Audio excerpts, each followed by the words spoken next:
Every time I see you, I think that I know you a little more. Like the world is open to me. Guess that I'm just a sucker for you.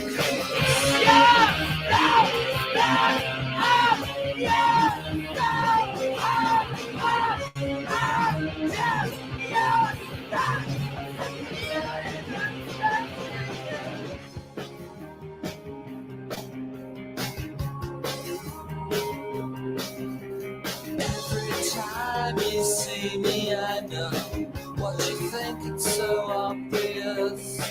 'Cause your eyes are open to me. I'm just another sucker for you.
Every time I see you, I know that I hate you a little more. 'Cause I'm just a sucker for you. 'Cause I'm just a sucker for you.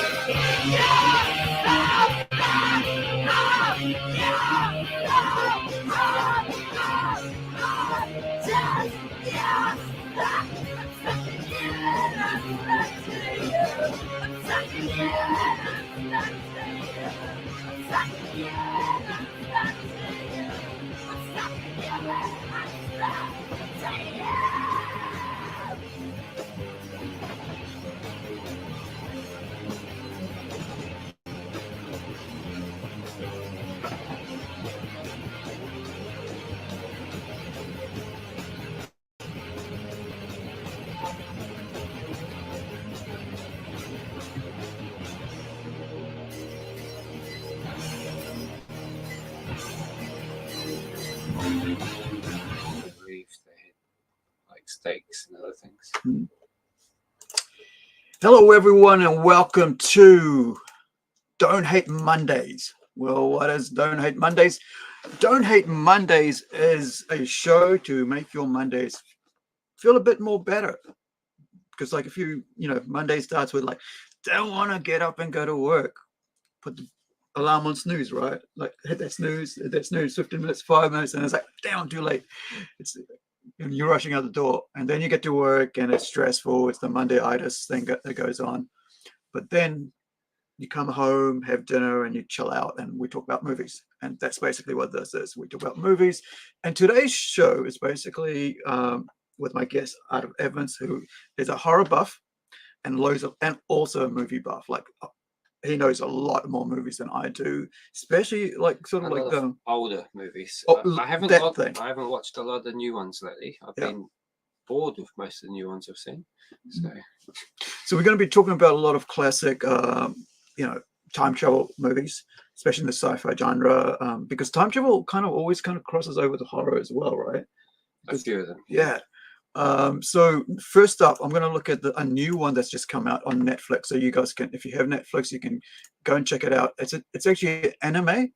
So this one is called TP Bon, and it's interesting. I wasn't sure what it was about until I saw the ad for it, the trailer for it. 波平ボン。僕はこの名前の通り、何をやっても平凡である。だけど、何でも平凡って New one. 案外気に入ってたりして。It's got a very old style. Yeah, that's what I thought.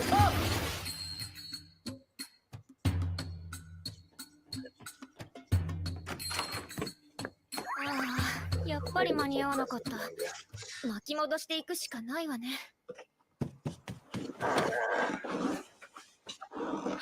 死体がない。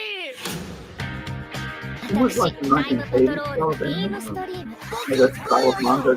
タイムパトロール。タイムパトロールの秘密を守るために。君を隊員としてパトロールに入れることになったのだ。タイムパトロール。ボン。 Time Patrol Bond. タイムパトロールの使命は命を救うこと。でも、私たちにできることは大したことじゃない。誰かで区別することないよ。私、逃げたい。みんな Very 助けないんだ。 interesting. 僕だ。一人一人に家族があるんだぞ。私が平気だ Who とで do も we 思って say? るの。 So, I mean, 歴史を like, 変え you る know, 危険 who は do you 絶 let? 対に犯せないの。 何があっても生き延びる。 This あなた something と like 一緒 I に mean, 生きていきた the い。 huge thing with time travel. 恋をするのなら泣く Are な you よ。 going to change what I And will change. Yeah, definitely the butterflies. それでも僕たちタイムパトロールは命を救う。 I smelled of like art and then also illustration, which is kind of like CG. So yeah, it just came out. So I was quite surprised because I was like, oh, what is this thing? And the next thing you know, it's sci-fi and it's right up my tree. But then also the fact that it's, you know, it is time travel. And like you mentioned Astro Boy and stuff like that with the art. What do you, I mean, it kind of, do you think it ages Astro Boy with that art style, or do you think it makes it better because of, you know, especially in line with this one? I think every animation style ages at some point. I mean, if you look at old He-Man versus the new He-Man, Yeah. I grew up on the old one, but I have to say the new one looks better. Mm. I'm just not too impressed with the stories, Yeah. but I think it looks better. I think it's just it's kind of part of the charm. It's just weird though when you get sci-fi movies with a cartoon style, like a light cartoon style. Yeah. Because I think of sci-fi as more Akira and Ghost in the Shell style, Right. like more realistic. And that's what I enjoy, right? So like this, I mean, like if it's sci-fi and it's an anime, or manga, it's got to have that kind of like bit more realism. Something like that, I think it's more aimed at kids. Yeah. Because straight away you go, oh, it's like, it looks like, you know, Astro Boy. So you're like, it's Tintin. Yeah. You know, if you look at, you know, Western style of art, or Archie or something like that, which is kind of a bit more on the younger age. But then you put in, well, who do we save? And it's like, wait, hold on, this is a bit mature, you know, for the age group. And I think I remember like when I was thinking about like putting this together the other day, is that I remember having a dream where I went back to 1970 or like 80s in Mordor, and like there's my brother, and I'm going, don't do this as you grow up, and I'm like, oh, don't do that, or what can I change in my lucid dream, right? Yeah. And then realize like you can't do nothing. And I think that's what really might have been the core of Time Machine, you know, the original with H.G. Wells. I mean, like this went way back then. It's like, well, it's kind of like, how do we change the future? And if you had a chance, right? Do you remember the story about is it Siegel or Schuster, whose dad was murdered in front of him at their business because they had a clothing business, and the guy walked in and basically tried to rob them, and he said, "Don't, you know, take my money, leave my work." No, I don't know that story. Yeah, and that's where the story of Superman comes from, like Yeah. wanting to save someone, and that's kind of a real you know, a lot of people forget that a lot of stories are based on something kind of realistic or something somebody had. And that's something I've been finding a lot about from a channel called Professor of Rock. Have you heard that? Yeah.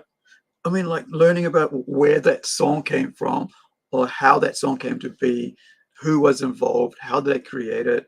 As simple as somebody saying, when you get home tonight, sugar, don't expect any, when you get home tonight, don't expect any sugar, right?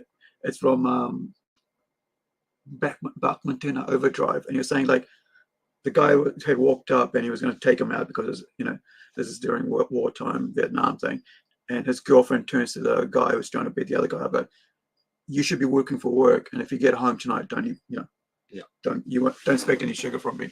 Yeah. I thought that was pretty interesting, learning the history of stuff. And I find learning history to be very important, especially like when you look at Time Machine and you think that's the first ever thing. Did you ever watch the oldest one? Or I am sure I saw it on TV as a kid. I remember the bizarre, like it had a spinning umbrella on the back, and you sat on it, and it kind of looked like one of those swamp boats. Yeah. I just remember. So I know I've seen it, but I saw it a long time ago, so I don't remember much about it. I don't think I Sure saw it's it been either. remade a couple of times too. Yeah, we're gonna have a look at a couple of those. But I saw like maybe a month ago they were looking at they were searching for the Time Machine, the actual movie prop, yeah. and they actually found it. Like it took, you know, this guy had bought it, then he had to sell it, and then it was at like some sort of like was it Circus Park amusement thing? Yeah. You know, traveling show, and then it was lost. And parts of it went missing, and then people used parts of it for something else. And then he found it again and then built it again. And I was like, the history just behind like finding this one movie prop that is the center of this whole thing. But then it's lucky it didn't get scrapped, because a lot of the Hollywood ones, they reused half their props. Yeah. Because they didn't plan ahead for Comic Cons and Armageddons and stuff in the future. Well, that's a lot like Doctor Who, right? With all the Doctor Who film, all the episodes that just got lost. And we were like, one of our friends here in New Zealand have been able to find a couple of them and like actually gave it to BBC and got it. They found some of the lost episodes down here. So yeah. And I've actually talked to one of the guys that did, you know. I mean, is Doctor Who a time travel? Yeah. But is it? Because he travels space and planets, and so that's a tough one, because I'm sure when it started, it was kind of time travel. Yeah, because he went back to like the BC. Like, but then he's also traveled to future other planets, and well, there's the face of Boge thing, like, which is, I think it was Nathan Fillion who does that, where like that's his skin face, like on a big huge, wall thing mounted. And he speaks, he lives forever, right? He's like the immortal man. And you find that he's like way back when, but here you are like about thousands of years in the future, and he's still there, and Doctor's there talking to him. It's like, so it is kind of like traveling space, but also space and time. I guess it's space and time, isn't it? So I think, this whole, to see that like something like, I love time travel. Like I like the idea of time travel. I love the concept of it, and the whole it interests me so much, because it's a question of what if you could change time, right? That's what it really comes down to, is what if you could change time, go back and change your past, or by changing your past, change your future. Yeah. Like you mentioned, like a butterfly effect. I hadn't thought about that at all for this, but the story behind that. So with Ashton Kutcher, I mean, that's very serious. Like that was I saw it in the movies. Yeah. Do you want to talk about it? I don't remember much of it. I just know it's based on the theory that if you go back and kill a butterfly, you don't know if it's going to wipe out half of humanity in the future. Well, I mean, it's a strange one, that one. But I mean, because everything you do has a consequence in that movie. Yeah, so it's not light-hearted like the famous DeLorean. Yeah, So that's the thing about that. It's like I found like because I didn't go. I mean, I went with my wife at that time, like this, like about 2004 or something like that, and we're down in Chicago, and this is when I was doing the film school, right? I didn't realize how R18 the movie was because of subject matter. Like, I mean, like that's why like a lot of times I put a comics out, I put mature content because of the subject matter, not because of what you're seeing in the way of illustration, because of the subject matter. And that one had to deal with child abuse, like sexual abuse. And in a time travel movie, man, that was like freaking hardcore. It's not something you'd expect to be in a sci-fi movie to deal in such a, No. I think it caught quite a few people off guard. I mean, Ashton Kutcher was Mr. Comedy and romantic comedies and blah, blah, blah. Isn't it the one where like they said like they weren't going to hire him because of comedy? I think so. And they were because he was the comedy guy, and how could he do it? 70s show. He was a goofball. So let me just bring up that trailer for that. Is it the Butterfly Effect or is it Butterfly? There it is. 2004. Yeah, I was right. It was 2004. I was trying to figure out if it was or if it wasn't, but it's such a unusual topic to cover in a time travel movie, like child abuse, especially sexual child abuse, right? Yeah. Because it's not something that anybody would think of like covering. Props to the guy, man. I mean, usually time travel movies. Remember when we were kids and I used to have those blackouts? Well, some of those memories have been coming back to me. There are moments in life we choose to remember. Do you think that we'll be together forever? And some memories we can never forget. All I know is that by reading these journals, I might be able to get Kaylee back. I'd think twice about what you're doing. You could wake up a lot more messed up than you are now.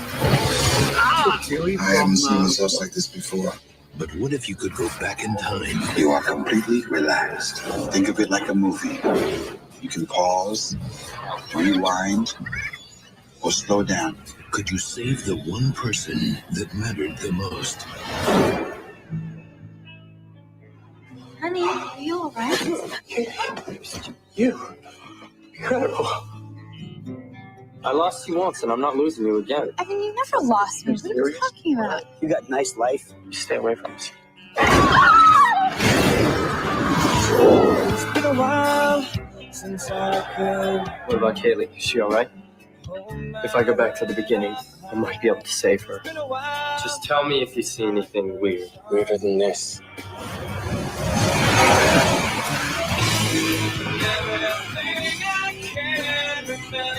Kaylee, you were happy once. With me. Why don't you go back and save me? How are you doing this? You wouldn't believe me if I told you. You can't change who people are without destroying who they were. Every time I try to go back in time and help someone, everything goes wrong. Oh my God, what did we do? You can't play God.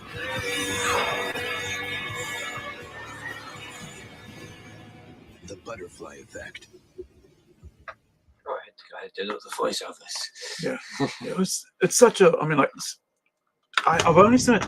I think I've seen it once at the movies. Then I went and saw it again in the video because I was like, did I just watch what I watched? Yeah. Because it's one of those. It did blow me away. That was the thing about this movie. It was really, really hardcore, and I think that's why for him. And I think I've got it on DVD somewhere because I've got freaking piles of it, and it's definitely my collection. I'm like, I gave it a 9 out of 10. That's how much I thought it was as a time travel movie. It was so well done. To go off on a completely different tangent because of this trailer and the fact he relives day after day, would you classify Groundhog Day as a time travel movie? Well, it's a loop, isn't it? It's a time loop. Yeah, he's stuck. But he goes through months and months, or even years, because he learns new languages and becomes a more decent person. Yeah, I mean, but that's a time travel movie that doesn't have a big. And that's like what 11 years earlier if you really think about it. And that's, you know, I would class that as a 10. Oh no, I've got a 9 on it. So yeah. But you know, a narcissistic, self-centered weatherman finds himself in a time loop on Groundhog Day. It's so good as well. It's like Harold Rami. Is it? That's not from like the guy from like Dead, Walking Dead. I'm not Walking Dead. Evil Dead thing. Is it Raimi brothers? Sam Raimi? No, I think that might be one of the Ghostbusters. Yeah, I think he wrote Ghostbusters. I think that's one of the. Is that the actor that died recently? Is that Harold Rami? What's that? Spengler, whatever his name is. Who was Spengler? Yeah, Harold. Oh, so he was actually actor and I think he writer of that. I think too. So that would be. Wait, hold on. So that's the guy with the glasses, right? Yeah. Harold. Stop popping everywhere. I mean, they wanted a lot of different people for the cast. So, yeah. Because I heard that Bill Murray was not wanted to start with, so there was a lot of different people listed for that cast too. But yeah, I mean, Groundhog Day, like right recently, there's been a whole upsurge in the whole loop thing, time loop thing. There's the what's that horror one? Happy Death Day or something. That was a good one. Talk about time loop, right? Like that was really good. Happy Death Day. So that's what 2017. So what did I give that? Did I rate it? Oh, I haven't rated it yet. But and did you like, because I mean we both, I mean at the moment all I'm doing is watching. Oh, hey, you're up. But Happy birthday. what did you think of this one? Oh, hey, you're up. Happy birthday. I'm totally having deja vu. I've already lived through this day. I'm watching so much horror. It's like He's trying to kill me again. Is everything okay? I have to kill him before he kills me. Happy Death Day. Now playing. Yeah, I can understand why there's a sequel. On Friday. I wish there wasn't. Now. There was another one was like Happy birthday. So that is the first one of that genre, in the sense of like it's like a subgenre of time travel, where you're actually stuck in the day over and over again. Yeah, I'm not sure if it's the first or not, but I think it's definitely probably the first one that's popular. Yeah, it's like when I watched The Sixth Sense, and I thought this is the first time I've seen a movie like this. And then I watched an old movie called Carnival of Souls. Right. And it was The Sixth Sense. There was a lady that died. Yeah. And she walked around talking to people. And you realize half the people weren't looking at her and talking to her, so she was dead. It's like, I think I've seen this somewhere before. And look when it was made. So this is like 1962. Yeah. And the main actress is dead for the entire movie. Oh. So it's very similar to The Sixth Sense. Yeah. I mean, obviously not time travel, but yeah. Hey, you want to drive? This is the thing, like there's kind of like almost nothing new under the sun when it comes to storytelling. And I think, you know, as a writer, I'm like, and you as well, like I was thinking about like your book, right? The Wasteland, Chronicles of the Wasteland. And then I saw some images from the new, like, I wanted to show you this Mad Max. Furiosa? No, this fan movie that's just been come out. So remind me to well, do I know that. it's not time travel, but I'd like to watch a Mad Max fan movie. Yeah. So what we're talking about here with Shane is his comic number 3. Issue number 3 is coming out. It's basically only available in New Zealand, right? So far, yeah. So hopefully, when you get the trade paperback, we'll be able to get it all over the world for you guys. So that'll be pretty cool. If that's that's the idea behind that. So I've been told if I get the 4 or 5 issues done, it would make much more sense to do it as a one-off. Yeah. Which that's the way I buy comics too. So that makes sense to me. Yeah. Down in New Zealand, they're very hard to get on a regular basis. Yeah. And then also you have to like make sure that you didn't miss out on it. Like But that's the problem. We're at the bottom of the world. So if all the issues sell in America, we don't get the leftovers. It's gone. Yeah. Yeah, so it's interesting about this one. So I saw another one called the same thing, right? So kind of all sells when I was typing it in. Yeah. I wonder if that's like a remake of that. So let me just pop that up so we can have a look at that one. So 1998. And there was another one again with the same thing. So a young woman who witnesses brutal rape and murder of her mother by a circus clown. Okay, it's nothing like that. Very different. When she's adult, no. Yeah. That's something my sister was talking about. Like I said to her, like there's a movie called Arcadian that just came out, right? Yeah. And I liked it. Nicolas Cage. It's basically the idea is about his father who's bringing up his two sons at the end of the world kind of thing situation, and after the apocalypse. And I found that to be very endearing because I know people either like Nicolas Cage or don't. I don't mind him. And some of his recent movies he's done, I thought they were really good, like The Color Out of Space. Yeah, was really freaking awesome. I like Mandy. Yeah. Mandy's a hard watch though, but Yeah. I like it. I love Nicolas Cage, but I love him because he's actually willing to try things. Yeah. He's willing to do crazy shit. Yeah. And it'll either work or it'll fail miserably, but he doesn't do the same role over and over. And I find that like he's someone that he loves, who does it for the love of it, right? Yeah. He's not like, I'm going to be the next blockbuster.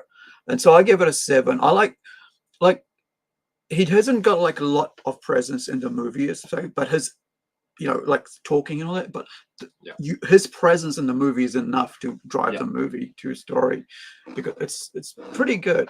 I quite enjoyed it, so I do recommend it. I give it a 7, which I'm very tough if like on things, especially if it's a low budget film. But I think this movie's really good. There are those who believe they came after the pollution people caused. And they're here to cleanse the planet of the human race. So we'll all become extinct. We have to stay vigilant. Do you understand? Yeah. All right. I'll meet you right here before the sun sets behind that hill. It was good to see you. You're late! Sorry, I lost track of time. Are we safe? Yes. Are we secure? Yes. Thank you for this food we are about to receive. Thank you for bringing us together as a family.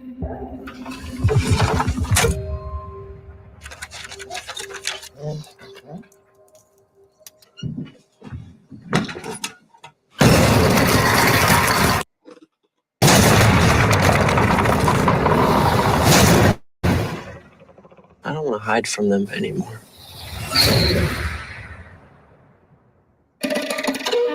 What do we do? Are we not men?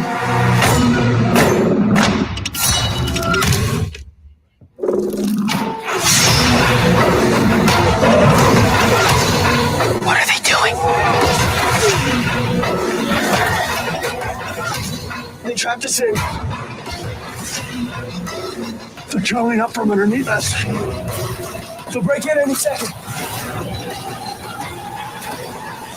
You need to trust me.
Yeah, so I think Arcadian for me is a really, really worthwhile movie to watch. I think I highly recommend it because of that. The idea that, like, there's a dad, two boys and teens, and trying to keep them alive in a freaking end of the world scenario.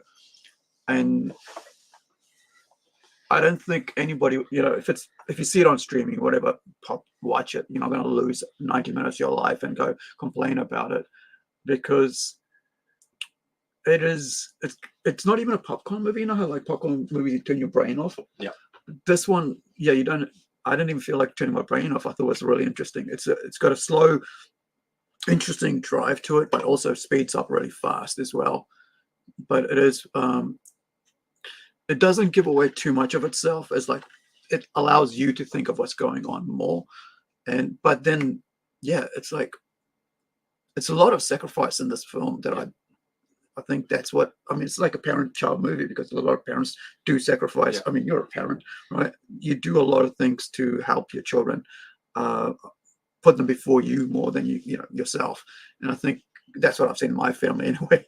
My parents like doing so much for us than we actually give them credit for, because you don't see that as a child. But I think, and that's the same thing here. It's like you've got two boys, and one's a genius, and one's not interested in that. And it's just, has got his own ideas about things. And they're all trying to deal in this sort of like, the closest neighbor is like way, way over there. Yeah. And they're not really well off. You find out that like the three of them, that's all they have. They've basically got the three of them. And you find like, it's interesting when you do that sort of like minimalist sort of storytelling, where there's only a handful of people involved in the entire thing, and you're not filled up with like, oh, look at all this crowd, oh, look all this, all these big things going on, things blowing up everywhere. But very well written story, I think. Yeah. So it's character driven. That's the word. Yeah, that's it.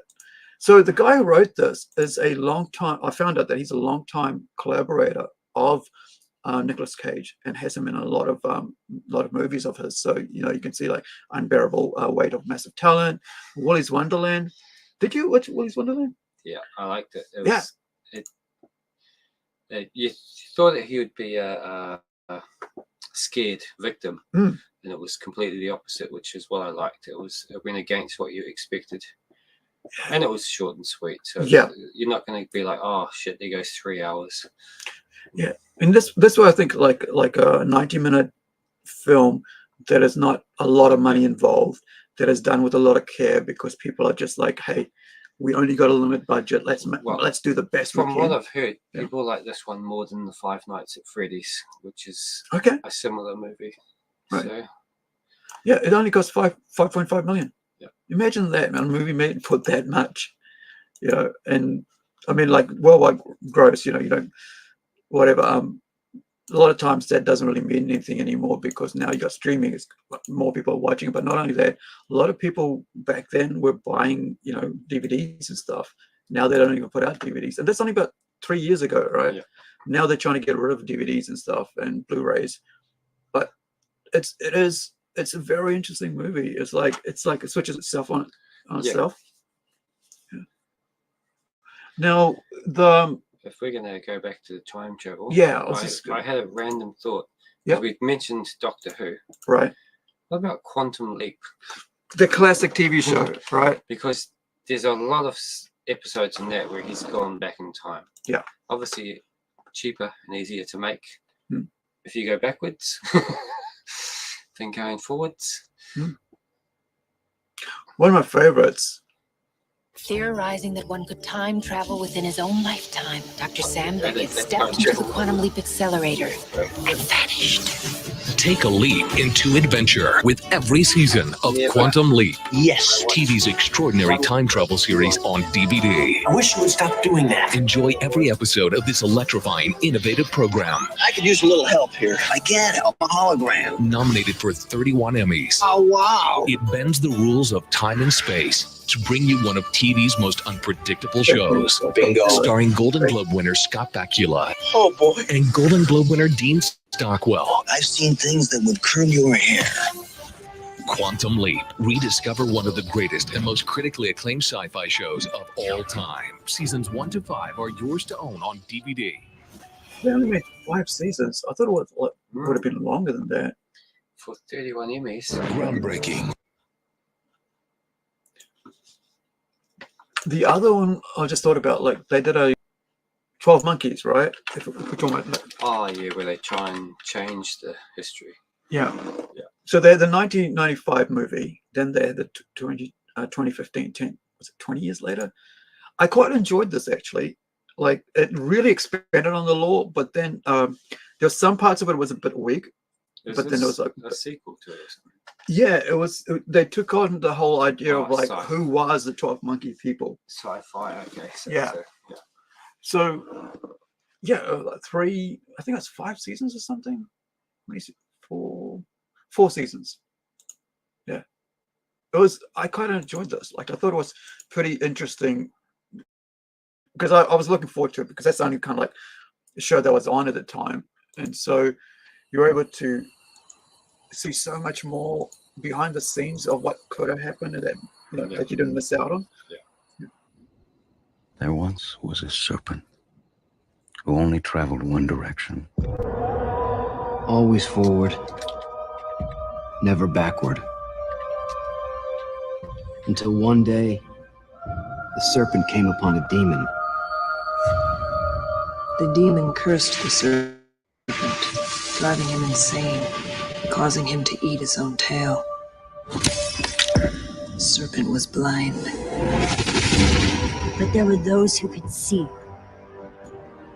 who knew the serpent's true path. So they created a weapon to destroy the demon. They hid the weapon in the snake's den, where he waited for his madness to end. But it never did.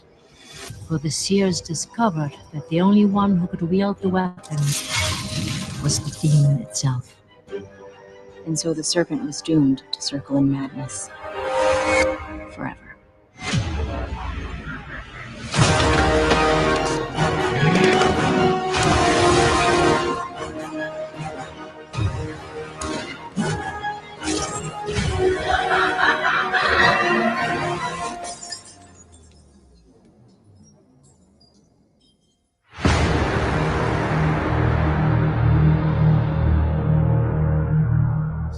So this one sort of takes the lore of 12 Monkeys and expands it even further out into the past and into the future. So like 1,000 years in the future, and all these other groups that are involved with the 12 Monkeys cult type thing.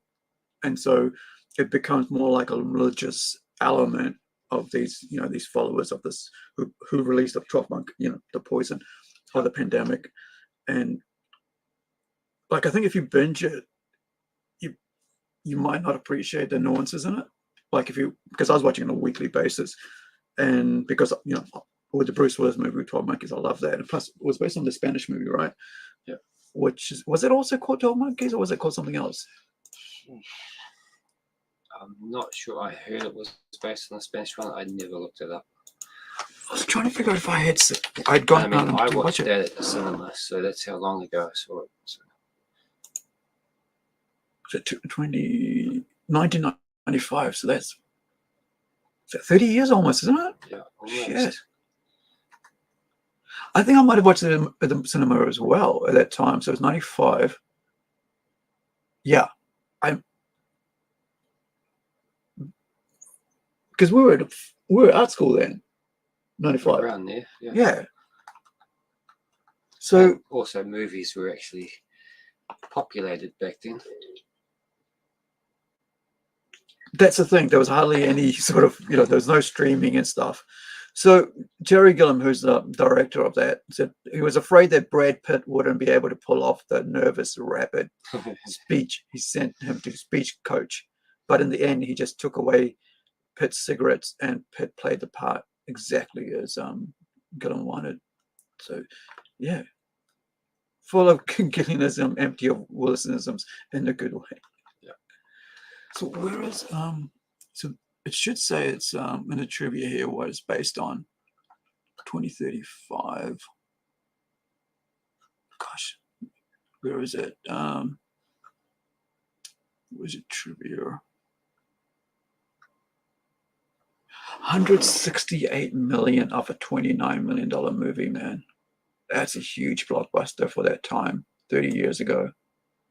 That's a very successful movie, especially a sci-fi movie. Well, that was a hard sci-fi movie too. Yeah. Not a Independence Day. Not an easy popcorn movie type thing. So it should say who's the writer is and what's there, like Legité. Yeah, that's what I was after. Chris Marker, inspired by the film. So get over there so we can look at that. Legité. So 1962. Well, I didn't realize it had gone back all that way. Yeah. So the story of a man forced to explore his memories in the wake of World War III's devastation, told through still images. And that's only a 28-minute film. So Jerry did a good job. And then those other guys with the TV series did a really good job expanding upon the concept.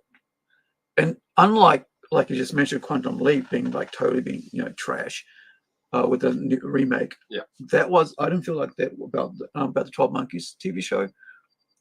You could see that they really liked what they were doing and they really, worked hard to make it work.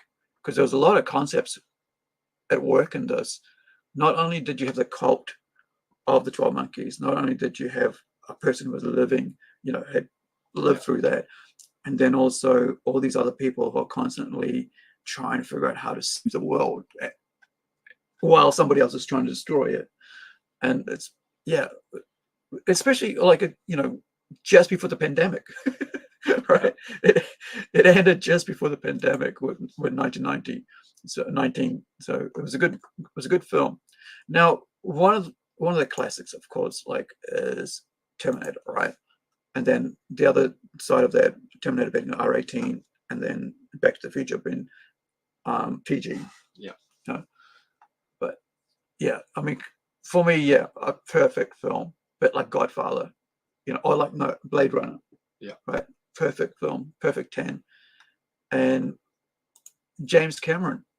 Now we were talking about aliens yesterday with my let's go like with my nephew yesterday because it's aliens a good movie, and I said, well, yeah, it's a classic. And he said, well, was it James Cameron? I said, or was it Ridley Scott? I said, no, I think it was James Cameron. James Cameron did the sequel. Yeah, and that's what confused me. I was like, Les looked it up and he went, oh, yeah, no, it's Ridley Scott. The weird thing is, James Cameron was working for Richard Corman when the first Alien came out. Who's Richard Corman? Richard Corman is a B-grade movie maker, one of the kings of B-grade movies. Right. He's done a lot, like hundreds. And James Cameron was helping him with special effects and other stuff. Right. And they did Alien knockoffs together. So by the time he got asked to do the Alien sequel, he already had practice.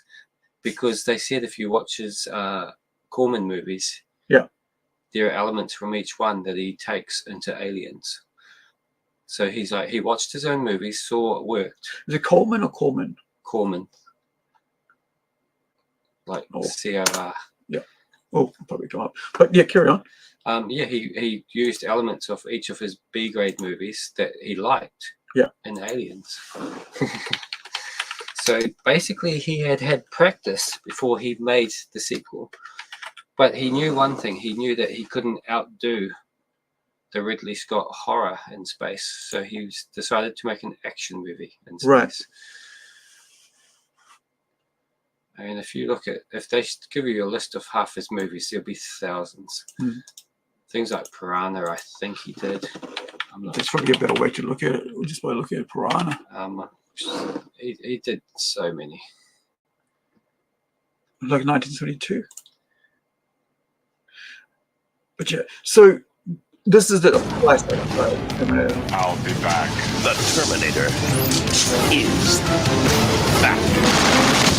For the first time ever, this groundbreaking action movie is available in state-of-the-art 5.1 surround sound. The Terminator DVD. All new, digitally remastered, featuring newly discovered deleted scenes. And an exciting special effects documentary, plus other exciting features you won't find anywhere else. The movie that set the standard for Terminator is out there, and it will not stop. What's the story there? Because James Cameron wanted O.J. Simpson to play the Terminator, but they thought he was too nice, and no one would believe that he could kill somebody. Too nice, and nobody would believe it. Yeah. Well, that's what his reputation was like at the point. And the other idea he had was to get Lance Henriksen to play the Terminator, because he thought having a guy that was skinny and kind of frail looking, but able to lift up cars and would make it more interesting, because hey, the robot doesn't have to look like a tank. But he's obviously, after he met Arnold, he thought this guy gets it. So but that's why Lance Henriksen is in the movie, because he liked him and he was almost going to be the Terminator. That's the story I heard. So he's now in it as one of the policemen. Lance has got a really interesting voice. Oh, yeah.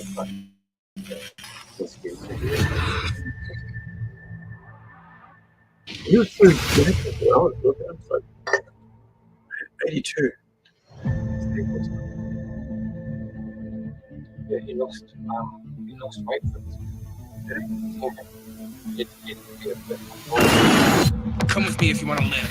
You've been targeted for termination. How could that man just get up after you did? He's not a man. Terminator. Part man, part machine. It doesn't feel pity or remorse or fear.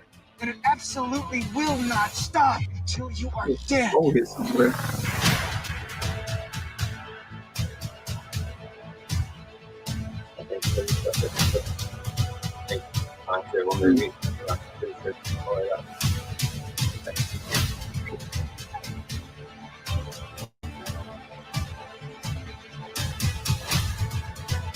So you got one for the man, and then you've got one for the young teenager, or young boys. And after that, you for the ladies with time travel. What's the ladies one? Stranger Things. So let's go to Back to the Future, and then we'll go over to the ladies, which is an astronaut's wife or the time traveler's wife. Are the two for the ladies, but there's also a comedy one, like Hot Tub Time Machine. Yeah, it's in the title. So yeah, 1984 was Terminator. 1985, I didn't realize it was so close. 1985, again, 10 out of 10 for me. Friggin' a year later, you got for the young ones. It's like, I wonder if is it the same company that did it, or did they time it that way, or was it deal? I don't think it's the same company. Because it's such an interesting thing to think, like, oh, we're making a sci-fi movie like a Terminator for grown-ups. I wonder what we could do for young ones. But I don't think, because they're freaking years in production, I think they've right? been writing this for years. Yeah. So because they went through Michael J. Fox wasn't the original actor. So because Eric Stoltz, he was the original. So they obviously did footage and stuff with him in it. Yeah, so there was some of that online on YouTube. You can actually find that. So I think they tweaked quite a bit of the story too. So.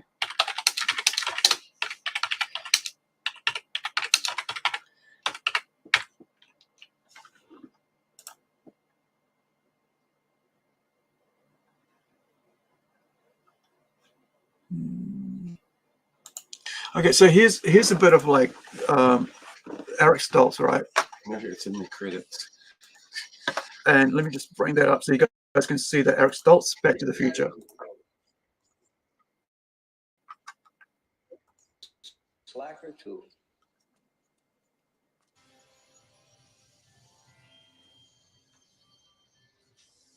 It's the first time we get to see him. Good evening. I'm Dr. Emmett Brown. I'm standing on the parking lot at Twin Pines Mall. It's Saturday morning, October 26, 1985, 1:18 a.m. Emerald experiment number 1. Please note, Einstein's clock is in precise synchronization with my control watch. What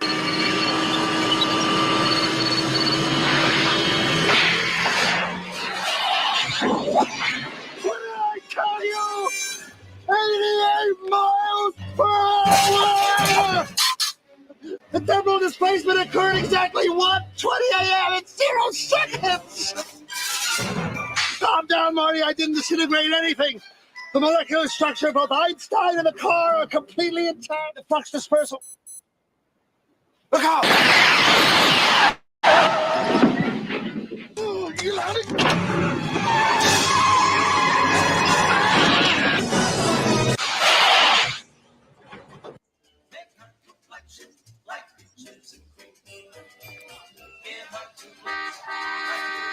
I kind of feel like he kind of suits the role. Yeah, I think the thing is he might have actually been a bit too good looking. Do you think? Well, because, you know, Michael J. Fox... He looks like James Dean. Michael J. Fox, though, was smaller.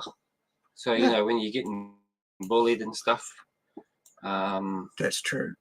I mean, he's not exactly ugly either, but yeah, he's smaller, so Biff will look bigger. Oh, right, because Stoltz looks taller, doesn't he? Yeah.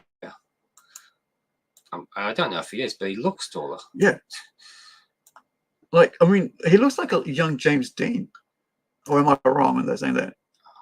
He is quite handsome, like just the whole features as a film actor. I think the thing, he just doesn't look, because Michael J. Fox had that slightly awkward. Yeah. It's like watching Indiana Jones when you hear that Tom Selleck was one of the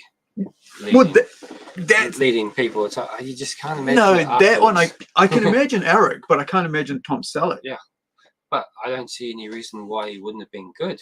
Because he was likable and laid back, and the ladies was good looking in Magnum PI. Yeah, but you just can't watch Indiana Jones and not think of Harrison Ford. So. Yeah, because he was kind of too big as well, like his body shape. Because he's almost like you know, what's his name, Michael J. Fox. Yeah, it's not too different. Well, one thing is, he does look more like his dad. He looks more like Crispin Glover than Michael J. Fox does, and that's meant to be his dad. So.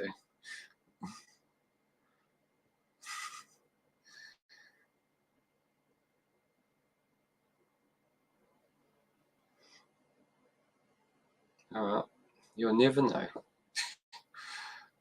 You'll never know. OJ looks like he's a Terminator. Yeah. So back to the but it's just I find it interesting that actually that think of what Eric Stoltz's life would have been like if he whatever happened. I don't know why they decided not to go with him. Because he would be like a superstar like Michael J. Fox is right now. He would have everything Michael J. Fox had, ever since. I mean, not Parkinson's, of course, but but seriously, it's not something good to have. But, Can you meet me at Twin Pines Mall tonight at 1:15? I've made a major breakthrough and I'll need your assistance. Are you telling me you built a time machine? What of a DeLorean? On October 21st, the timeless American classic comes back to theaters for one day only. And you're flying. I thought I told you never to come in here. Wow, look at him go! We're sending you back to the future. Why do you keep calling me Cal? Calvin Klein? It's written all over your underwear. I'm George McFly. I'm your density. This October, 21 gigawatts! come back for the best ride of all time. Where we're going, we don't need roads. Back to the Future, October 21st only. Tickets on sale now at fathomevents.com. Well, I mean, he did juice it up, didn't he? Yeah. I mean, it's with the flux it's a capacitor time machine. Yeah. So. Such a good movie, though. I mean, like the whole series. I don't think there was it was like three. See, I didn't like the third one. Yeah, I was just thinking, like, was there one that I didn't thought like? it went downhill as it went, like a lot of sequels do. But was. Can you meet me at Twin Pines Mall tonight at 1:15? I made a Was a third one I kind of like think the first one had the perfect ending anyway. yeah. He sorted his life out. He made it better for his parents, and he got to exist. Now, just jumping back, so this is like the Aussie actor Is that Guy Pearce. Yeah, I was about to say. I thought it was Guy Pearce. This is a lot darker. This one, isn't it? Yeah, with the Mongols and like very, very nerve-wracking. I think. But they still made the machine look very similar. How may I help you, sir? Over here. Described to look like that in the book. Yeah. And they really did pay a lot of good, like a homage to the original, and they didn't try to reinvent the wheel or try to, modern audience type thing on it, because it does, because of the CGI and all that. It looks dated. I was about to say those skeletons were shocking. I kind of like the old horror movie guys who, if they couldn't make something, they didn't show it. Yeah. So I think more directors need to use that. If you can't make it look good, just leave show it less. Yeah. Or even go practical. Yeah, have a couple of actual standing skeletons. Talking about which, I'm trying to watch Godzilla -1. Yeah. They made that for $15 million. Yeah. And a movie like that, like a 2-hour movie for $15 million, it just blew everybody away. And not only that, people enjoyed it. So, because I was at dinner with, with my young nephew yesterday, my brother and sister, sister-in-law, sorry, my sister and my brother-in-law, and we're talking about Godzilla, and because we're talking about movies, and I said, like, watch Grave of the Fireflies to really understand Godzilla -1. Yeah. Watch Grave of the Fireflies, which is an animated movie by Studio Ghibli. I think so. Yeah. It's one of their old ones. Yeah. Are you talking about because the Japanese have a history with the bomb? No, not. But it's about children. It's like it's about, like, in a sense, like understanding that time period. Yeah. If you just go and go, oh, okay, well, we're just watching those people getting, I thought they were our enemy and stuff. But if you go in and watch Grave of Fireflies, and it's about a young boy and his little sister struggling to survive during World War II, and you really think about, because that's where Godzilla -1 starts at, right at the end of friggin' World War II, and you wonder why that situation is like it is, and then you watch this beforehand, because I recommend watching this before you watch that, because you get a bit more understanding, because everybody likes to make the other person the enemy, and this one sort of like looks at the whole idea from a child's point of view. What are the children happening? Because there's always in any war, there's a majority of orphans, and it's the children that are left on the side, no parents and stuff. And one of the things about that, about Godzilla -1, very early on, you learn about that very quickly. Yeah. And if you watch this, it'll make your impact on watching that a bit more wiser than just becoming just another monster movie. You just were going in watching it. And that's why I think why it did well, because people who understood that time period and what was happening just with the bombs and stuff like that, the nuclear, it just drives home that whole idea of, like, there's an emperor who thinks he's God, and you should die for God. Yeah. And that was the basis of why there was kamikazes. And Godzilla -1 deals with kamikaze pilot. Basically, you just believe, you're supposed to sacrifice your life no matter what. You're not even supposed to survive. You're supposed to go in, dive bomb, and know that you're going to die. There's no way out. And I think that's what kind of like, if you watch this, you realize why. Because you're told that they're the enemy. This is basically what he was saying. They're your enemy. They're the monsters. They'll eat you. You'll be cannibalized. And those children are scared as hell, running away from all this because they think they're going to be eaten if they get caught. Yeah.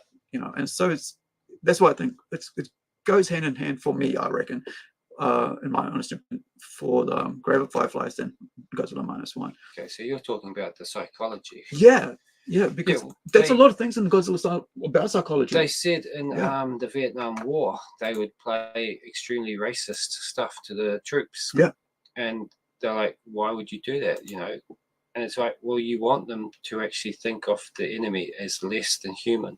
Yeah. So you actually make them racist on purpose. You make them think that they are better than the Vietnamese, and they don't matter, and their kids don't matter, and their family doesn't matter, and you make them think that they're animals. Yeah. Because you're less likely to kill your neighbor if you get along with them. Right. Yeah, you'd go to help them But rather if than you think turn against someone's them. an evil, inferior, you know, there's a lot of mind stuff. But the other thing is with the Japanese too is they've got a weird relationship with nuclear weapons, and because they were bombed, like the only country to have a bomb dropped on them. Yeah. And then they make movies about radioactive monsters to entertain children. Yeah. And social commentary at the same time. But they also have it in Akira and other stuff. There's a lot of things about nuclear weapons. Yeah. And they also were one of the first countries, I think, that had nuclear power plants. Which you think if New Zealand got hit by a bomb, we wouldn't build a nuclear power plant. It'd probably be like something to do with the culture itself, and what they have this whole Bushido thing. I haven't looked into that. I'm looking to look into that a bit more. Of like, you know how in Maori they have the mana, right? Yeah. And you got to have that, and that's kind of like the Bushido way that they have that, like harikari and stuff like that, and like, well, who would, you know, for honor, you know, have your head chopped off and stuff like that. So it's a very cultural thing. But I remember watching this way back in about 2000 when I was doing my films course, and really thinking about, like, I never saw the children's point of view, which is something I'm looking at when I'm writing now. I'm looking at how do I kind of write in a way that there's an emotional connection between the reader to the work, you know, because I think that's what a lot of modern cinema is missing out, is a connection to the reader to the work itself. And the next movie we're going to look at is like one that my film tutor actually mentioned, you know, recommended to me way back when, and it was called The Astronaut's Wife. And she recommended me that I read a couple of books as well. It was by Sherry Tapper, Gate to Woman's Country, which is about war from a female's perspective. It's a sci-fi film, and this is like 2000. Have you read that? No. And I'm trying to remember if I've seen this movie, because I watched a lot of Johnny Depp when he was more creative. Yeah. So. All right, let's see.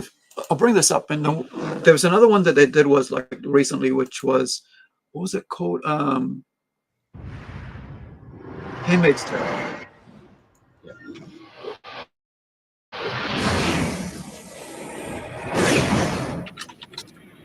Houston, permission to rotate the panel 48 degrees, over. Roger. At 2:36 p.m., 125 miles above Earth, shuttle astronaut Spencer Armacost suddenly lost contact. I'm Sherman Reese from NASA. It's about your husband. What happened? There was an explosion. We lost contact for about 2 minutes. Jill. What happened up there? Everything shut down. No sound, but something loud. And then I felt warmth. It was the warmth of you. To most, he seemed the same. But to his wife, he had become something not of this world. Jill. Ah, yes. See this here? Where is it? 2 heartbeats. It's twins, Mrs. Amacost. It's twins. Everything's gonna be just fine. Now, What happened during those 2 minutes? There was an accident. There was an explosion. No. she's beginning to fear that the lives inside her aren't human. And he will stop at nothing to protect them. You are watching this tape. If you're watching this tape, Mrs. Armacost, I'm probably dead. He's not. your husband anymore. Where you gonna go, honey? Where you gonna go? What's happening? I love you, Joey. No, you don't. Johnny Depp. Charlize Theron. The astronaut's wife. Everything I see, you see. Everything you think, I know. That's a bit more serious movie from him. So the other one was The Time Traveler's Wife. And this is Eric Bana, 2009. And for the ladies, of course, like the last two movies, right? So this one's more like time travel for the ladies.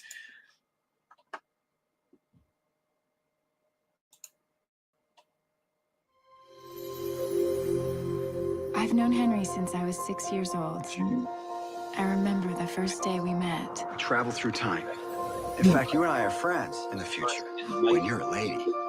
There's no such thing as time traveler. Well, if you hang around long enough, you'll see me disappear. 1 second he was there, and the next, he was gone. I've been waiting for Henry my entire life. It's you. I wrote down every time that you came to visit me. You told me that you go back to the same places a lot. Yeah, it's like gravity. Big events pull you in. I was a big event. 8 movie. Maybe Michelle. Is it too weird? No, I think it's kind of magical. What's her name? I don't feel alone anymore. McAdam. Marry me. No. I didn't mean that. Of course. Really good. Many adults. We named her Alba. You met her? It was So beautiful. Daddy! I travel through time. I can't control it. It just happens. I wish it didn't. You're back. Did I miss Christmas? What do you want to talk about? How bad it feels to sit here and wait for you? I'm falling apart. What's wrong with me wanting one normal thing in my life? You think that I wanted this life? This husband that disappears? Who would want that? I have a choice. I never had a choice. I don't want you to spend your life waiting.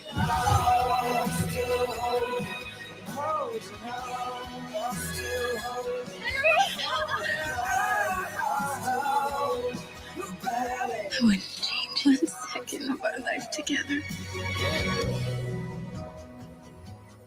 I can't stay. I know.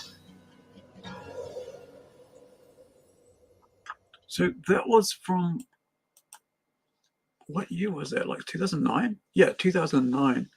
And it was, if I remember right, they mentioned that it was based on a famous best-selling book. So, who was the book by? Audrey Niffenegger. It's like Arnold Schwarzenegger, right? Niffenegger. She's Austrian, probably. So, Jacob and the Angel shorts. There is a TV series. I thought there was a TV series. And Tomorrow's Worlds. So, this is a TV series. And it's got that redhead. Yes. That redhead. Yeah, Rose Leslie from, of course, yeah, You Don't Know Nothing, John Stone. Oh, John. What was, like, Game of Thrones? Jon something. Snow. Jon Snow. What I think it was, yeah. So, sixth issue. Never watched Game of Thrones. Did you? No. It was probably about 3 seasons in, and everyone started telling me to watch it. Yeah. Like, Last season, like, I gave up. Time travel. It's not a superpower. It's a disability. It's what's wrong with me.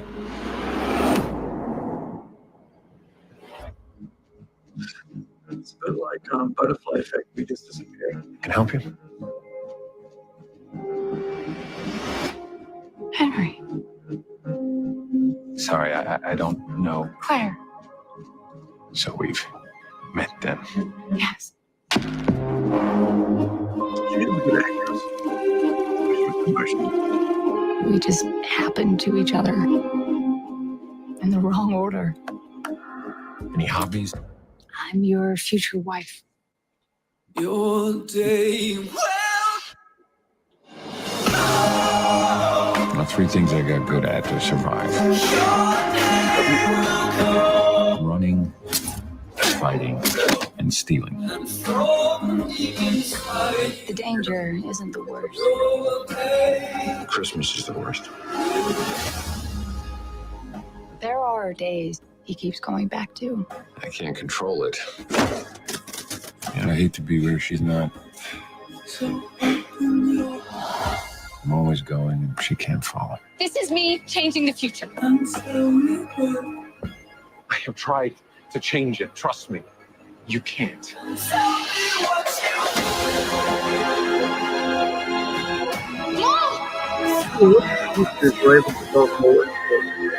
Hi, everyone. The hell are you? What does he look like? I love Henry more than I could ever love anyone else. So then where is he?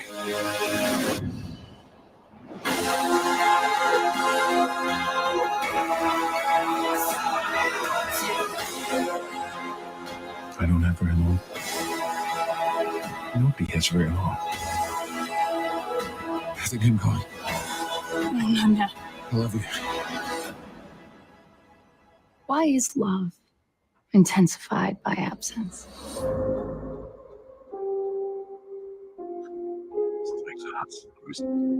It's fun.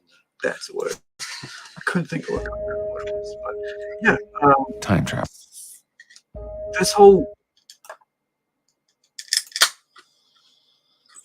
what was it? Went past it.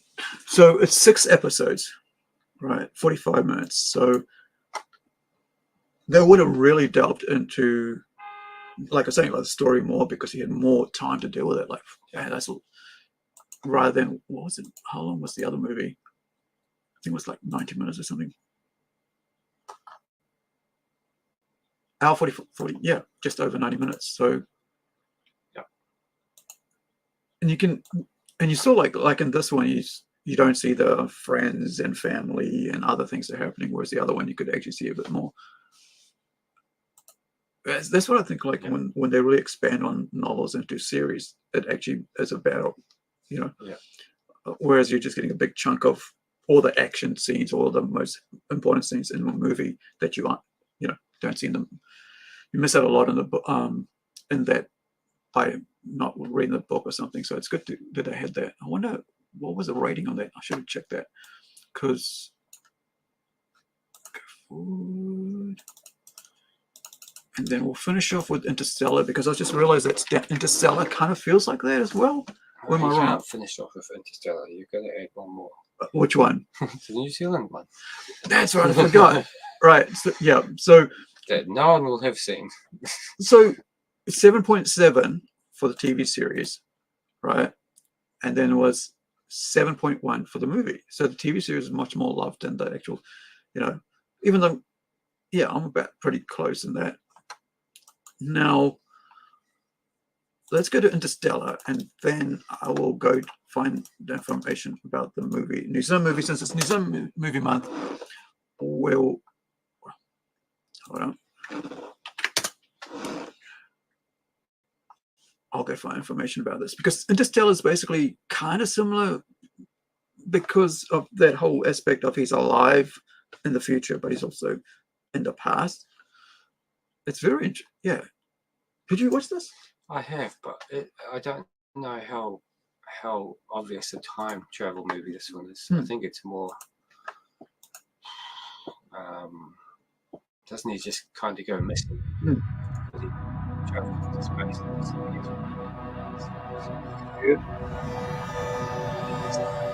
What are you going to do with it? I'm gonna give it something socially responsible to do. Can't we just let it go? This thing needs to learn how to adapt, Murph. Gang, let's mask up. Like the rest of us. Let's go.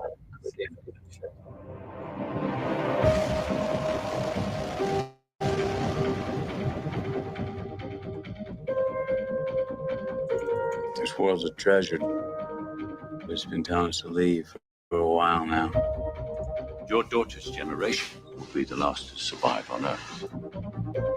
You're the best pilot we ever had. Get out there and save the world. Everybody ready to say goodbye to our solar system? To our galaxy? Here we go.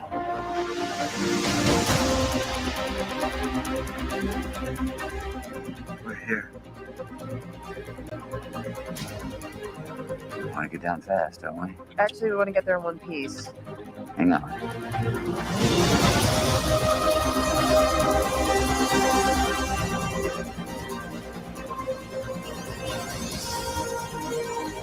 We have a mission. Our mission does not work if the people on Earth are dead by the time we pull it off. Well, we got this far, farther than any human in history. Oh, not far I need to enough. watch it again. Make it count. Where's the mountains? Those aren't mountains. They're waves. I'm not gonna make it! Yes, you are. Yes, you are. You might have to decide between seeing your children again and the truth of the human race. We'll find a way. That we always have.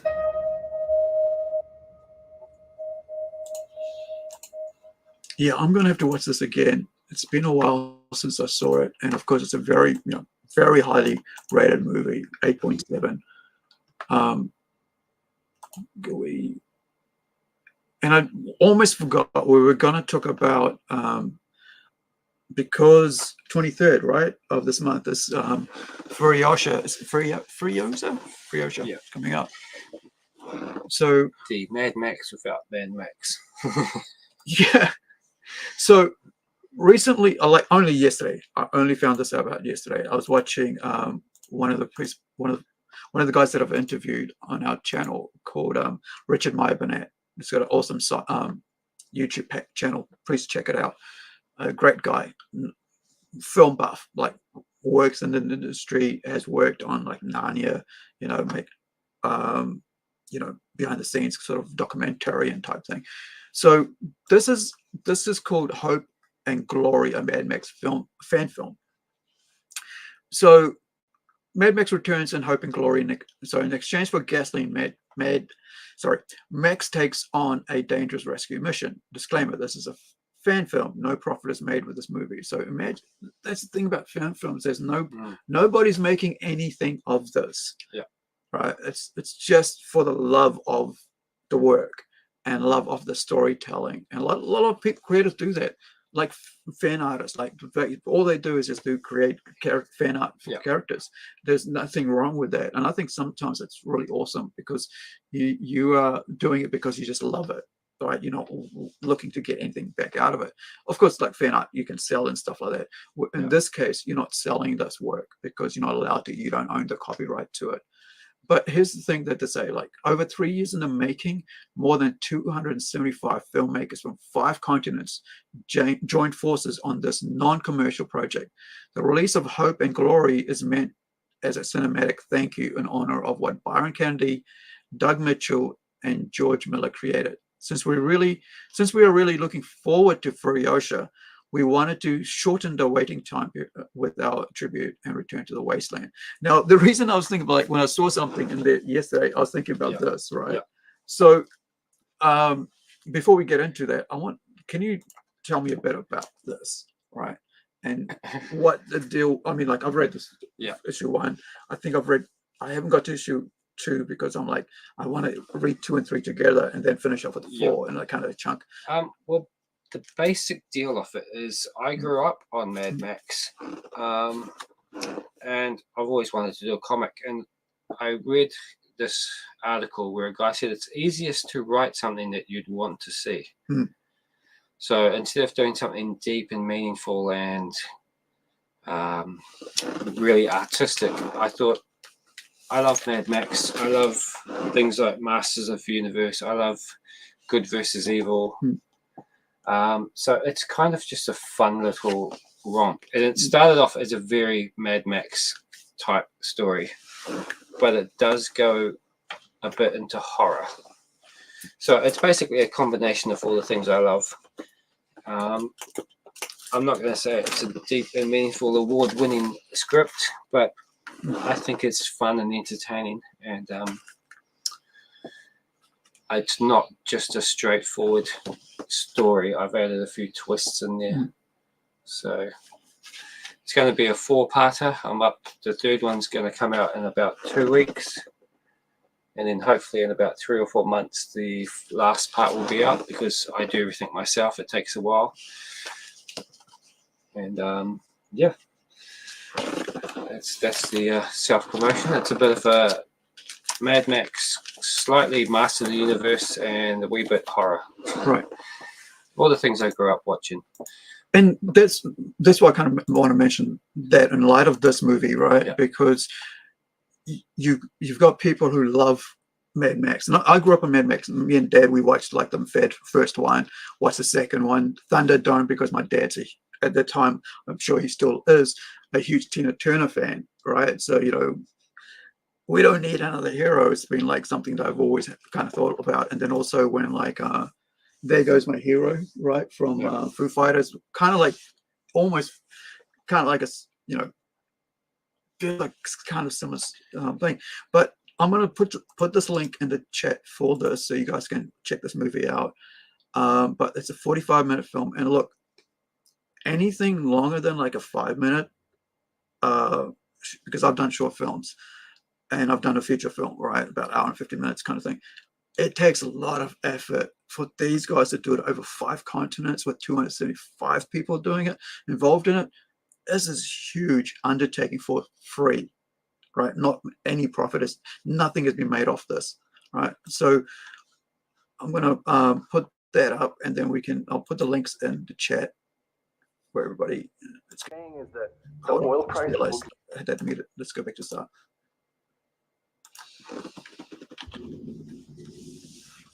So what you're saying is that the oil prices will continue to increase? They will explode.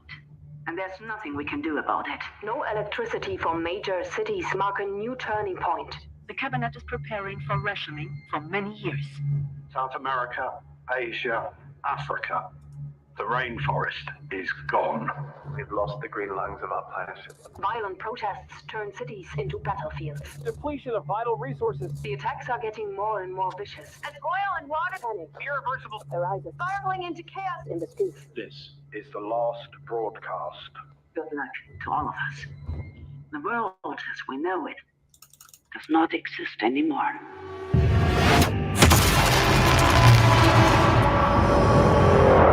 Society fell apart. Governments broke down. And mankind lost its humanity. Dangerous groups were born out of this chaos. Tribes were formed, fighting each other for another day under the scorching sun.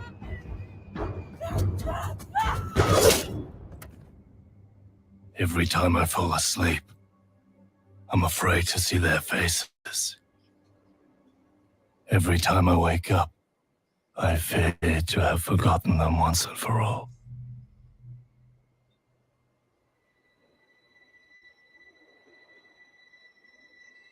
It's a drone shot. That's Aussie with the red clay.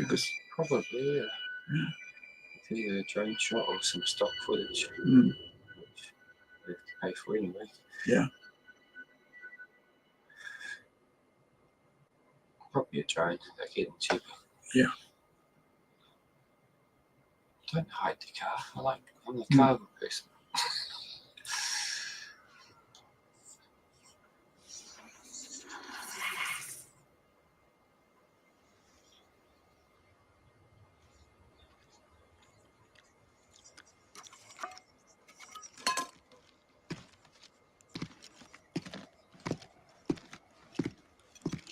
I love this sound.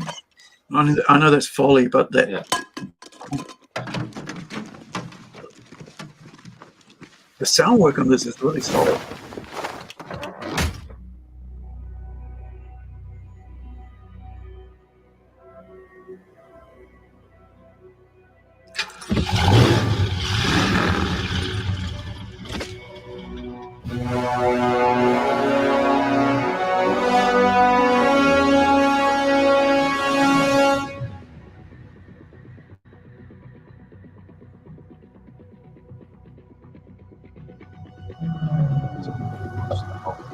going to watch about 3 minutes of it. Okay, I want to take away from the last night. Yeah. So I want to go to where we get not a lot.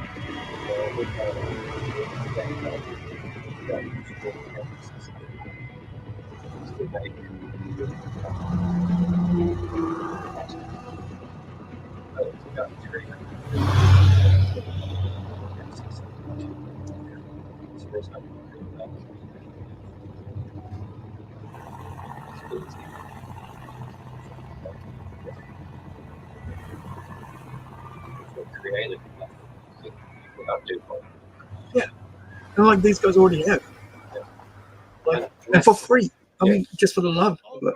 Every single one of your fingers if you don't let me drive to the Citadel. Your days working for a mortal will be counted. You are Blake Farm, not a referee. I will enter your half-life right here and no it! Yes, and nobody will be your witness. You will be forgotten. You poor schlingers would not have found the Milker without me. I should drive. Let your little brother what it means to question the order of things!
It wasn't good hitting that car first because they would have saved her. I wasn't thinking, I just blew up the gas tank. Because there would still be some You're a danger, pretty right? good warrior. Okay. Can you cut me free? Food. Hey? Hey! Can you cut me free? No.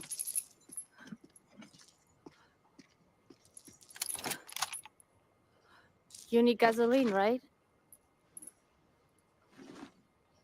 Listen, I can get you gasoline. Lots of it, actually. Where?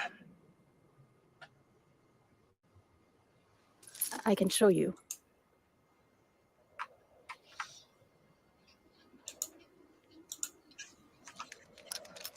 See, they need to do a Mad Max series, I think. Don't waste time. Not necessarily about Max, but about, well, the wastelands. Because, for one thing, people love it. Another thing, it wouldn't be the dearest thing to make. Yeah.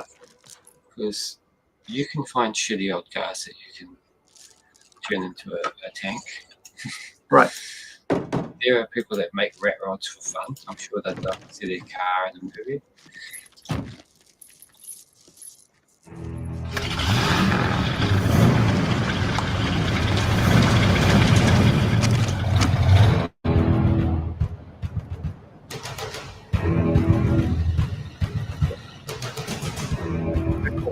So there is hope and glory, and I'm like definitely going. I haven't watched it yet. I wanted to show it to Shane here before, first, and then watch it later. But thank you. Hey, Justin, how's it going? Yeah, a lot of production value is going in, and that's right. I mean, it's it's for the love of game, right? If you love something, you put more love, more effort into it than just like a paycheck, and you're doing it. And these guys are not doing it because they love it, and it shows. Like you said, it gives you enough to to understand what's going on, because it's this world has ended and now it's got to a dystopian state, petrol is what's going to get you traveling around. Talking about like you know, a TV show and the world and going off it. Like I just thought about like at the moment, you know, we're about to take Robot Nation to this month, at the end of this month or something. You know, once I get everything sorted out, to Kickstarter. The comic is already available for you guys to read, and you get a small snippet into the world of Robot Nation through a 12-page story. And Robot Nation itself is something that I want to build around, exactly what you said, that other people can tell their stories in their country about what's happened at the end of the situation that's kicked off the Robot Nation. And you, in this one here, you learn about what happened, but without too much exposition. And so my idea has been like, hey, later on, if people are interested, they can also do 12-page stories or 6-page stories in whatever, taking that concept of Robot Nation. Yeah, I don't think you need to do a lot of exposition unless you're planning on only doing 2 or 3 issues. Yeah. Because like if you've got a 1.5-hour movie and you want to tell people 300 years of history, you need to have the voiceover or the exposition or the character that just happens to pop up and tell you what's happened. But I think for an ongoing comic series, you just let it actually grow as it goes. Yeah. So, well, that's like, I mean, that's good, because like the title story is actually just a concept story. So it's a standalone 12-page story, but it isn't mentioned again in issue 2 or 3. It's like there's a whole bunch of stories about robots and the concept of technology and stuff like that, but we don't do another robot story for Nation story for a while. It sets its own scene. Yeah, so it's like it's not actually part of any other story. It's just its own story. And yeah, you said there's 2 or 3 stories in there. Are there 2 or 3 artists, or? There's one artist, another colorist, and that's 2 stories. 2 complete stories. So it's a standalone. So you get a story on Earth, which is Robot Nation, which is based here, Takapuna, Tutakaka, sorry. And then there's one in space, and they're both complete. So it's like an introduction into this anthology series without buying any other issues. You'll be able to handle it. Get a good idea. And we've just done just received the first 2 colored pages from Edwin, our new colorist on this. Stuff variant covers and stuff. We're doing mature covers, risque covers and stuff. That's going original cover. So if you do want to try it out, it's only $2.99, which is a coffee cup, $5 New Zealand cup of coffee, to see whether it is gonna, it's something that interests you to back it as a print cover. I mean, print comic with all the other stuff. We got like posters. I think we're doing trading cards at the moment, pin-ups from people. All these amazing artists have come in and said, hey, I'd like to do a cover for you, or here's something we want to put part of this just to help, the Kickstarter. So we're looking at probably a couple grand on this. How we started off, it just because we've got a new colorist, which means paying for color. It's different, right? When you're doing your own work, it's like way different, I'm not paying for color. Yeah. So, but, it looks so much cool when it's in color, because like black and white, I think maybe that's something if you do a trade for, for Wasteland. Well, I'll talk with the because there's a few people that mentioned the trade idea, so I'll talk with the people that might publish it about that. Yeah. If they think it will sell more, then I'll sit down for a month or 2 and color it. But, I designed it in black and white, so I think at the moment there's a lot of harsh shadows and stuff deliberately. But yeah, do try it out. Let me put the link in the chat so you guys can, so try it, see if you like it, right? I mean, that's why I wanted to put the digital out first, so you guys can see, is there value in a print copy for you, right? Because it's going to be about 44 pages. See, it's 36 pages in the digital, but there's extra 8 pages because I wanted to put black and white pin-ups in there off the covers, so you guys get actually see the rawness. Like we just talking about, like there's value in black and white, so you guys can see that. So yeah, thank you. Illustrators always Justin. want to see the working. I like to see people's sketches and stuff. Yeah, and you'll see some of that as well. Like there's some prelim scratches. Francisco Conti, who's Italian, who's an interior artist, did a great job. He also did the cover there. You see Hugo Aquino is the colorist on the cover art. But we've got like artists from America. We've got cover artist from Argentina, who's one of our guys who's working on a manga, has done a cover for it. You've got American artist James, who did that risque cover, this one here, right? And then you've got, because this is a mature comic series, it's not like PG, it's not back for kids, because there's some heavy heavy situations, there's horror elements and stuff like that, then you don't want to have kids picking up a book with that. And so I'm very conscious of that. But the other thing is there are some really cool variant covers that are just so amazing, and Edwin's new colors, friggin' awesome, man. Like we'll be when we start the Kickstarter, which you guys can, here's the link for the Kickstarter, by the way, and then we'll go to the New Zealand time travel one, and we'll finish up with that tonight, guys. So if you're just joining us, do go and check out the movies that we talked about earlier, because we had some having Shane on the movie ones is really cool, because I forget a lot of stuff, and the other thing is Shane watches a lot of older movies and also a lot of cult movies. Shit. Yeah, stuff. Some of them are shockingly bad. Some of them are shockingly bad, but the ideas are fantastic. That's what I was going to say. It's like just the concept of it sometimes is much better than multi-billion. You'd be able to steal, borrow a lot of ideas from old movies. So this is a New Zealand movie, right? Yeah, I haven't seen it for a while. I know it's kind of lighthearted. I think it gets a wee bit dark at the end because it's a Kiwi movie. We always get a bit dark. Yeah. Even our comedies have people dying in them, like Goodbye Pork Pie and stuff. But it is mostly lighthearted movie. I thought it was watchable.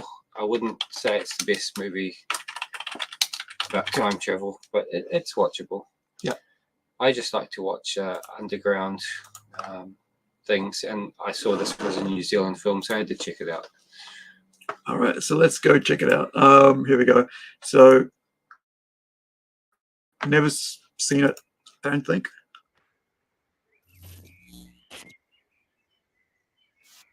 Hey, Terry, look at this.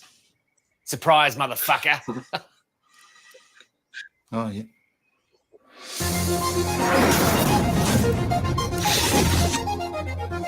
Who's this? This is Johnny. It's bloody dynamic. Holy shit! I never thought anybody would be stupid enough to steal from clients. Well, you never met us then, did you? Let me up!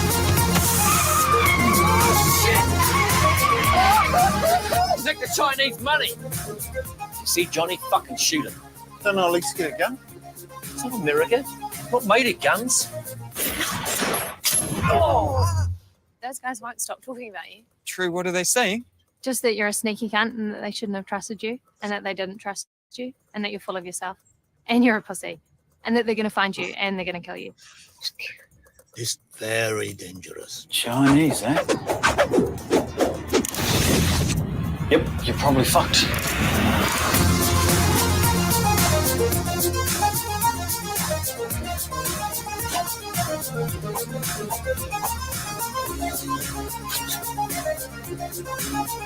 What the fuck is going on?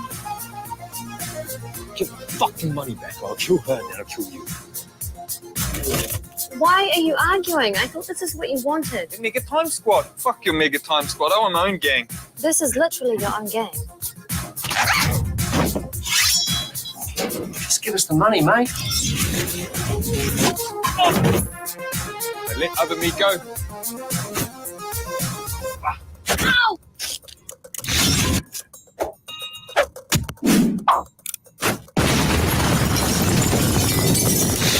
Till I tell my mum about this. See, it's very lighthearted, very Kiwi. Yeah. Couldn't you remember that much swearing in it? So if there are any kids watching, apologies. Oh no, this channel. That was the trailer. Yeah, when I heard like cunt, I was like, oh yeah, I don't expect that because I was expecting more of a Back to the Future type trailer. But yeah, this is for adults show. This isn't goes out to kids, by the way. So I made that certain on our, I think on the channel I've got it.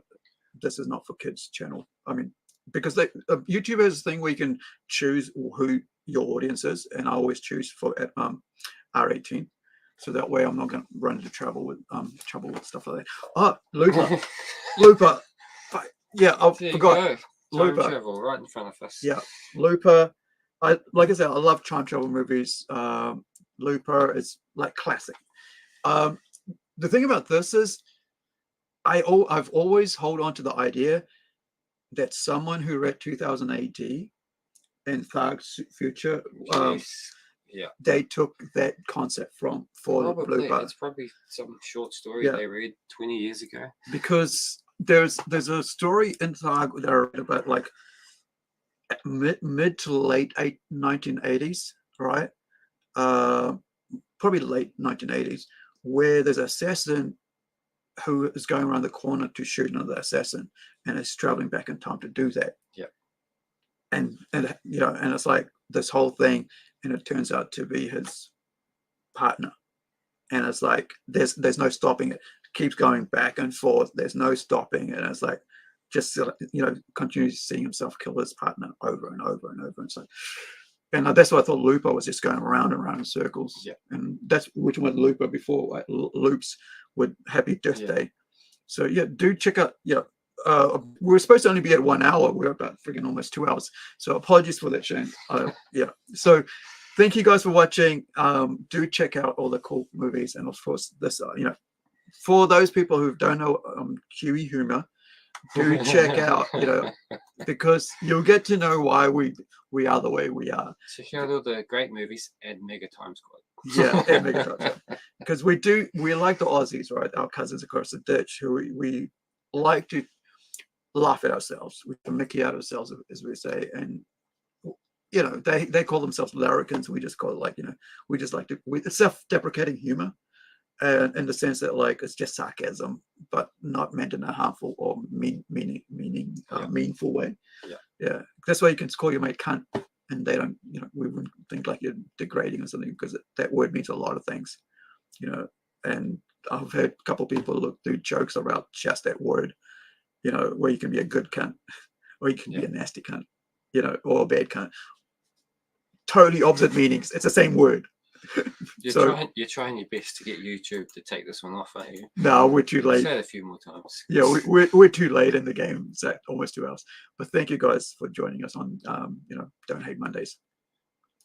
Hopefully you know, we came up with some new movies that you never heard of, and especially, you know, well, this was a tough one because I haven't watched the time travel movie for ages. So I thought of the main ones like Terminator, Back to the Future. I thought of Mega Time Squad because as I was leaving, I looked at my pile of DVDs and it was actually sitting at the front. Right. But yeah, I can't say I'm that knowledgeable in the time travel movies of late, because like Ari said, I've been watching a lot of, well, rubbish films. Well, a lot of horror, because that's kind of your love. Like, I think for you, I mean, from an outsider looking, that's your genre. Like, for me, it's sci-fi is my genre. You know, and I think I've been going through a lot of the cult ones that people love, and there are some generous cult movies because they're not good at all. Like, not even fast-paced. The ideas aren't even good, so it's a tough watch. The other thing is, like, I mean, you can take, like you said, you can take a little short concept of it. Like, I was watching Arcadian the other day, and I was thinking, like, what if I flipped that? And then I thought, actually, I have flipped that a couple months ago. I was like, had this idea about a guy and his daughter stuck in the bush away from everybody else because something's gone wrong in the world. Yeah. And this one's like family, you know, there's dad and 2 kids who are stuck in the world because the world's gone wrong. Well, if you want to watch the really bleak one, you watch The Road. Yeah. The Road is the father and the son. That is bleak. Yeah. That's a real feel. Was it Eric Bana? No, that's Viggo Mortensen. Yeah, that's very post-apocalyptic. Yeah, I think you know, not cheerful at all. No. Yeah. So yeah, I'm trying not to finish off on an uncheerful word, but like, let's look at this as we finish off. But it's like, I tell the boy, when you dream about bad things happening, it shows you're still fighting. That's when you start to dream about good things. You should start to worry. How many people do you think are still alive? In the world? Not very many. It is cold and growing colder as the world slowly dies. No animals have survived when all the crops are long gone. I won't survive another winter here. Yeah, keep moving. Head south to the coast. The roads are peopled by gangs looking for food. Babies and stuff. So That boy looks hungry. You look at him again. Yeah, not a good one to end on. I don't think you killed a man in your life. They're gonna catch up with us.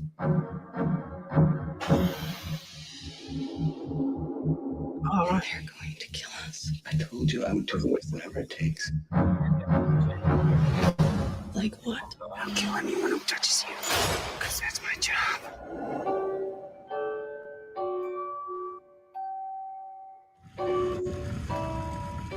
It's like it used to be when the sun came out. Keep them warm. You go south. Are we gonna die? Everything depends on reaching the coast.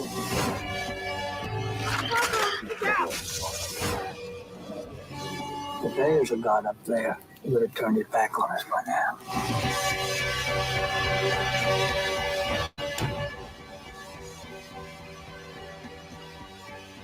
You're carrying the fire. What fire? Fire inside you. You're not gonna quit. This felt like Arcadian because I think that whole there's something about the parent-child dynamic. Yeah. In survival movies like that. Well, it's easy to understand too. Yeah. I mean, there's a very good reason why you're going to protect someone. Because they're your own flesh and blood. Yeah. And that's why I think I get really disturbed when people don't like recently with like another sad thing. Saw like 2 years ago there was a baby murdered, like 8 years by the parent. 8 months old. Yeah, and there's been a few more recent ones. Yeah, and it's like that is like the ultimate evil. Is like you're actually hurting your own flesh and blood. How can you do that? So I kind of get really, So we're going to end on a happy note. We are, Babies. and this is and this is how we're going to end it with Buckaroo Banzai. There's something over there. Cult movie. And right there. And good money in it. Buckaroo Banzai. It's the latest issue.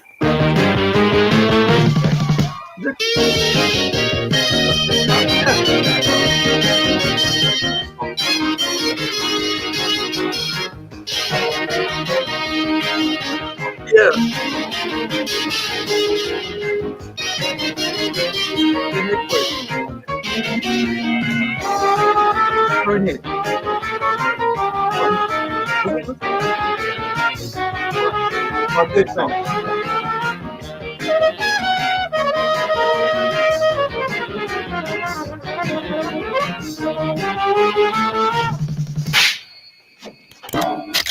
Got it! Buckaroo, President's on line 1 calling about is everything okay with the alien spacecraft from Planet 10, or should he just go ahead and destroy Russia? Tell him yes on 1 and no on 2. Which was yes, destroy Russia or number 2? Stop! John Warpen before sunset! I'm not ready for this. So what? Eat deep. Space monsters, my ass. Where do you think you're going, Dr. Moon? No. Planet 10. Planet 10. All these people applied for Social Security cards in the same town in New Jersey, on the exact same date. They all got the same first name. John. These are Martian names: John Webb, John Fat Eating, John Icicle Boy. John Smallberries? It's a joke. Martians in New Jersey. John Big Boutte, officer. Head of operations, Yoyodyne propulsion systems. All right. Hey, one of our birds. Yeah? That fell over there, one of your birds, too. Troy, you mean? Let's call this guy up. Nice night, huh?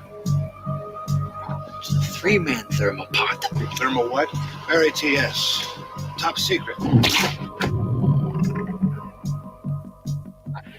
You ever thought about joining me full time? What do you mean? You're serious? You have an opening? Get me sing? A little? Yeah, I can dance. Perhaps John Parker will get through with our message to Buckaroo Banzai. There is no time. Who are you really trying to kill last night? Buckaroo Banzai.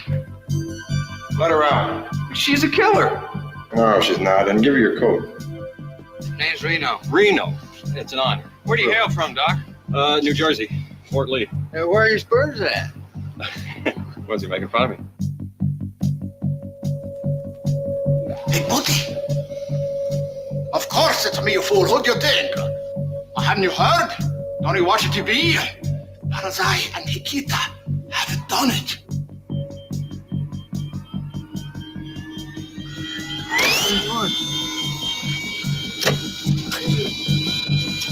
This is Control. IMU alignment complete. We show 8 degrees, 36 minutes, 0.32 seconds north. 5, 4, 2, 1, and take off.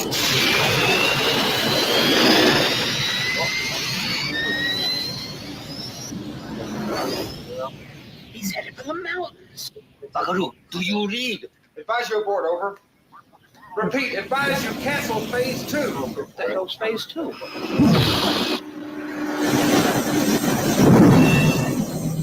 Just be cool. Eject, Buckaroo! Eject! It's off my scope. Calling all Blue Blaze irregulars in the Garden State. Buckaroo in trouble. This is Scooter Lindy. Junior Blue Blaze Irregular, 41 and a half. Hang on. Dad, Buckaroo's in trouble. Say what? Launch thermal pod. The trailer's both 9 minutes long. What the hell? Must be a fan-made one. It's an hour 43 minutes. You're right. So yeah, do give it a go, guys. I mean, something interesting, something. If you want something different. Definitely, yeah. But thanks for joining in.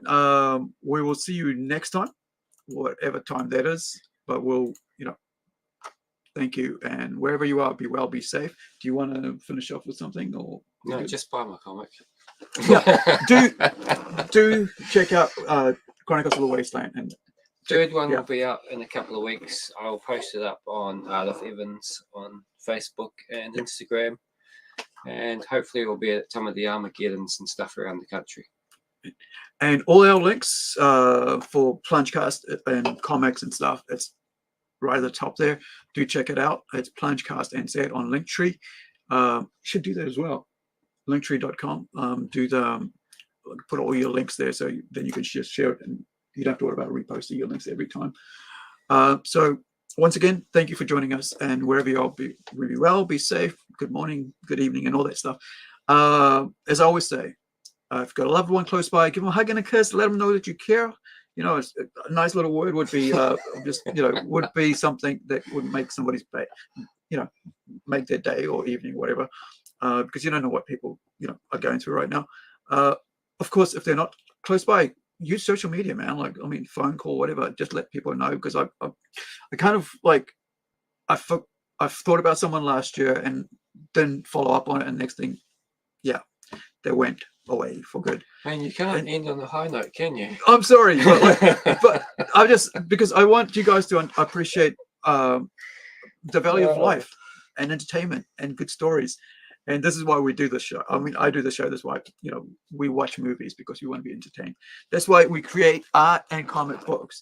That's why we tell stories, because it's a way of sharing our moments. And that's what I'm keen on for you guys to do, is share your moments with us. Share, in the comments, leave it, let us know what movies you watched after watching this. And if anything we said, made you want to go watch the movie or try it out, and whether you found it interesting, or leave your thoughts about those movies if you watched it after we said it, or even if it had nothing to do with us, recommend some movies, because we don't have all the answers to everything that's out there, because there's millions of movies out. And so what do you think the next topic will be for the next one? Any idea? I'll let you. Do you want to choose something? I'll try and come up with something this week. Yeah. Yeah. All right. So you're going to come back next week? Yep. Give it a go. As long as I'm not busy, I'll be here. Awesome. So Awesome. It's a very, well, there we go. Very non-committal. It's good enough for me. All right, guys. Thank you. Be well, man. Have a good time. Good day, good week. Ka kite anō.